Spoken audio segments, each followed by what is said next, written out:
मरते ही थोड़ा पड़ोस में जाना,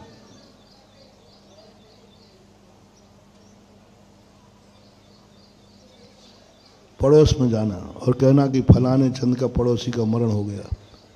ये कहते उसकी चेहरा की रीडिंग करना, अच्छा वो मर गया, शांति हो गई, समझ लेना पापी का मरण हुआ है। और दूसरा कहता है अच्छा वो मर गया,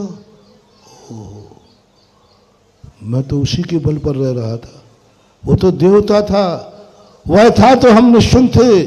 और पड़ोसी की आंख में आंसू आ जाए, समझ लेना कोई देवता मरा है, कोई पुण्यात्मा मरा है। और आगे जाओ, मोहल्ले में फैलाओ आवाज, सबके चेहरे देखो, नगर में फैलाओ आवाज, सबके चेहरे देखो, देश में फैलाओ आवाज, सबकी आंखें देखो, समझ लेना जो सुन रहा है उसी की आंख में आंसू है, वह इंसान नहीं मरा है, किसी भगवान का निर्माण हुआ है। जैसे जैसे जैसे अपने पूज्य गुरुदेव आचार्य विद्यासागर महाराज, बोलो महान भाव, किसकी आंख में आंसू नहीं था है? आज भी जब याद आती है तो रोंगटे। एक इंसान उसने जिया है, इज्जत के साथ मरा है।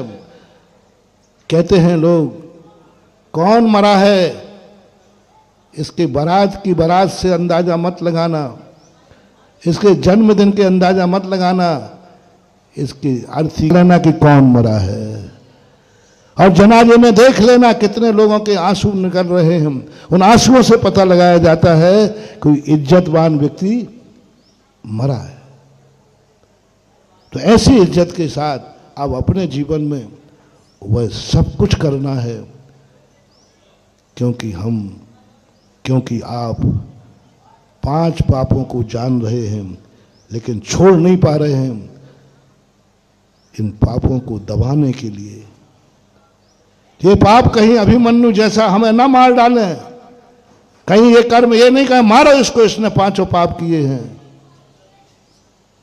इसलिए कुछ धर्म कर लो,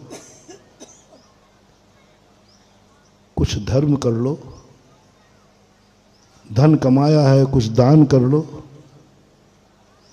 आंख मिली है प्रभु का दर्शन कर लो, पैर मिले हैं तीर्थ की वंदना कर लो, हाथ मिले हैं भगवान का अभिषेक कर लो, कुछ कर लो।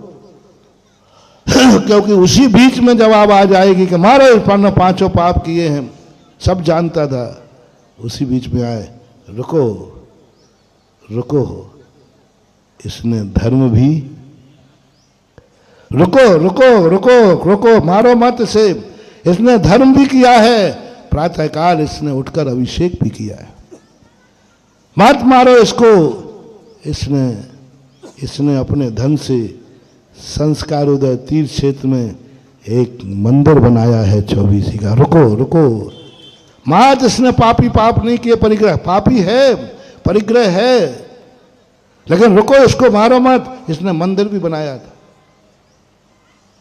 इसने संसार में पुण्य भी किया था।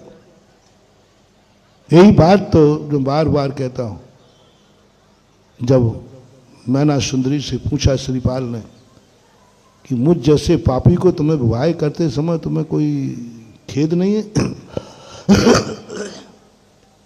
तुम्हारे पाप कर्म का उदय है कि मैं कोड़ी मिला? क्या गजब गजब महान भाव।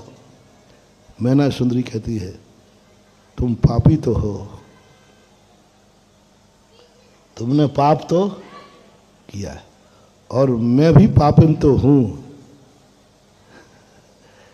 क्योंकि मुझे कौन मिला, लेकिन खेद इसलिए नहीं है कि तुम इतने पापी नहीं हो, मैं इतनी पापिन नहीं हूं कि जिसका कोई इलाज नहीं हो। पाप किया है लेकिन यह पाप इतना निधत्त निकाचित नहीं है, जिस दिन मैं सिद्ध भगवान की भक्ति करूंगा यह पाप भी गायब हो जाएगा। बस पाप तो किया है, पाप तो करना तुम्हें करना, लेकिन पाप इतना मत कि गंदोदक काम ना करे। क्या कहा भैया? बीमारी हो जाए तो कोई बड़ी बात, लेकिन ऐसी बीमारी ना हो जाए कि डॉक्टर कह दे ये तो लाइलाज। तुम भी पाप करना, कहीं ऐसा ना हो जाए कि गंदोदक लाइलाज हो जाए, नमोकार मंत्र लाइलाज हो जाए, भक्तांबर लाइलाज हो जाए, शांति धारा लाइलाज हो जाए, गुरु का आशीर्वाद लाइलाज हो जाए। कोई भी दुनिया में कह दे बस अब मैं कुछ नहीं कर सकता हूं, इसने इतना बड़ा पाप किया है। इसलिए बीमारी आए, इलाज हो जाए। पापी बनो लेकिन लाइलाज पापी नहीं। कोई तो कहने वाला दुनिया में रहे मत मारो, इसने धर्म भी किया है।